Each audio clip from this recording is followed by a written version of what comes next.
Hi everyone, welcome to my channel. This is Marjorie. Today I'm going to start off with this 14-inch wreath frame from the Dollar Tree, and I've got 8 pipe cleaners. And what I'm doing is making a work wreath.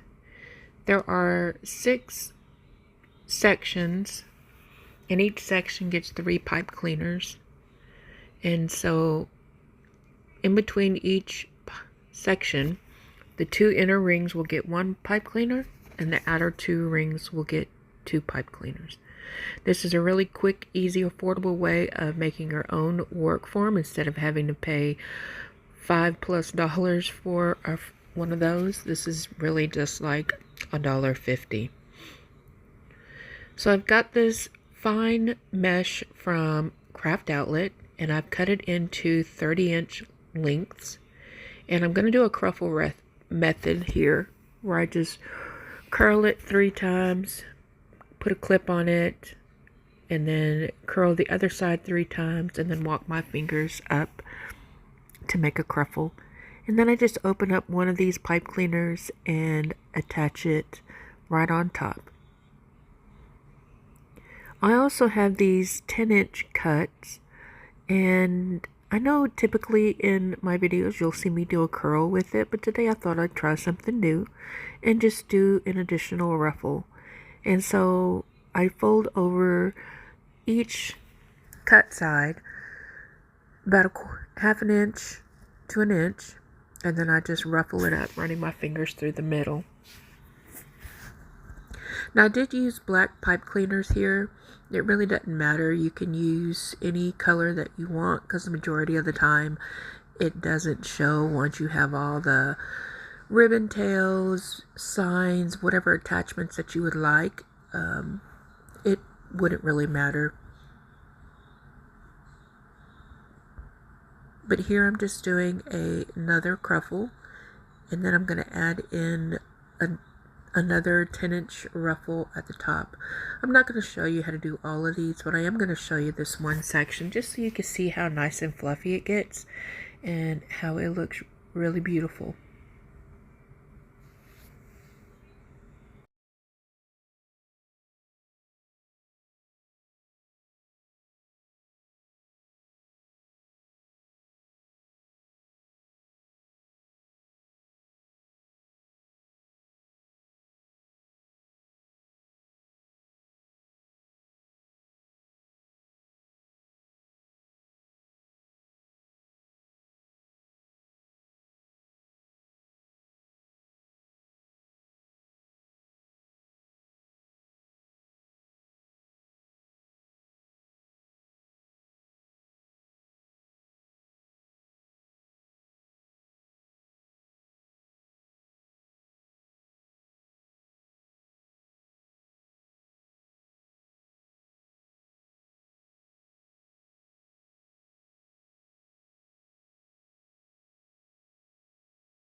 So now that I have that whole section done, it looks really nice and pretty.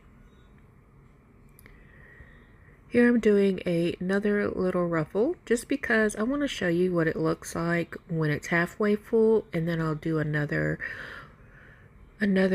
viewing of when it is full of all the mesh. Now you see how fluffy it is, and it starts making the wreath pretty full, and ends up being about 24 inches in diameter. And just remember that when you started it was a 14-inch frame, but that's how full these wreaths can get.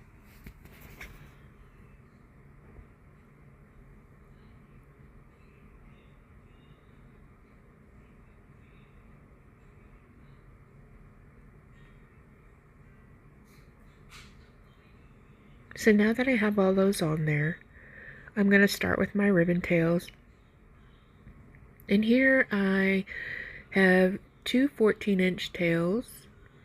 Both of these ribbons came from Craft Outlet.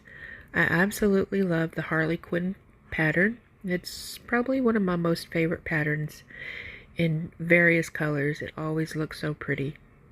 And then I found the little pumpkin, cat, and candy ribbon that I thought was so adorable and that it would match well with the trick-or-treat sign that I have. Once I add the tails in there, then I go ahead and just give it a few good twists, and then I snip the remaining stems down to about 1/4 to 1/2 inch and trim those down, and then I go ahead and tuck them down into the deco mesh, and that way you can't really see it. And here I'm just showing you how to put in a set of ribbon tails again. Now I think I did 18 tails on this. I normally do 16 if I add a bow, but I wasn't paying attention. And I went ahead and cut 18, but it still comes out very pretty.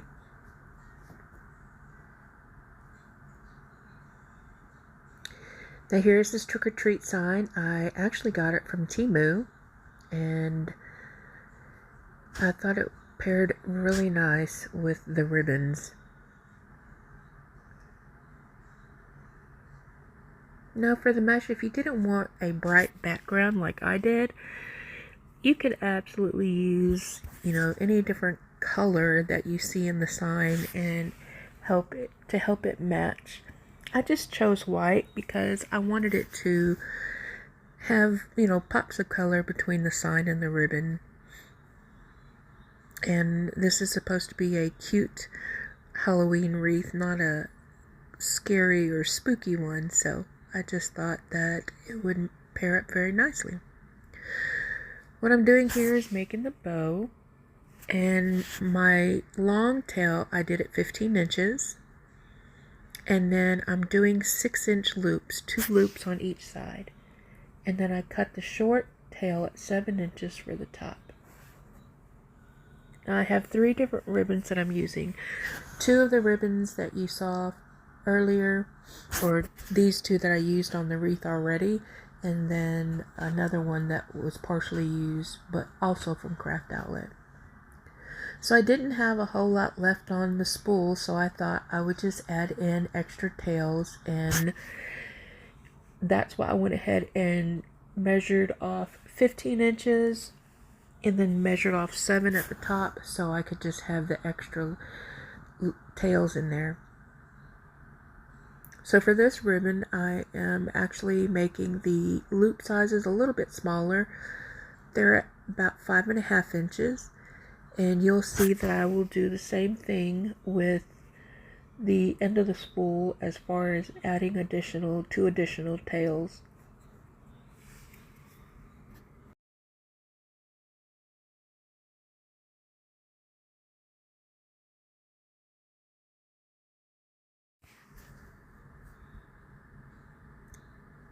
Now here is the 1.5 inch ribbon that I had already used on another project. And I went ahead and wanted to use it because it had pops of green and it matched well with the sign, and so I just wanted the extra color. So I do the same here with the 4 loops on each side, 15-inch loop and a 7-inch loop, and then I still had more of this, so I also add in an additional 7-inch loop. Then I do 1 loop as a small loop for the middle, and then I measure up the 15 inches and trim those. Now this is all the loops and tails that I'm going to put onto my wreath. And so I take my 22 gauge floral wire and very carefully lift this bow off of the bow maker, and I attach the floral wire to the bow, making sure I hold it tightly and fasten the floral wire tightly around the bow. Then I just add it to the left side of the wreath. Then I'll go through and I'll trim the tails, fluff out the bow, and all of that good stuff.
Now this is the final outcome, and I love how everything came together.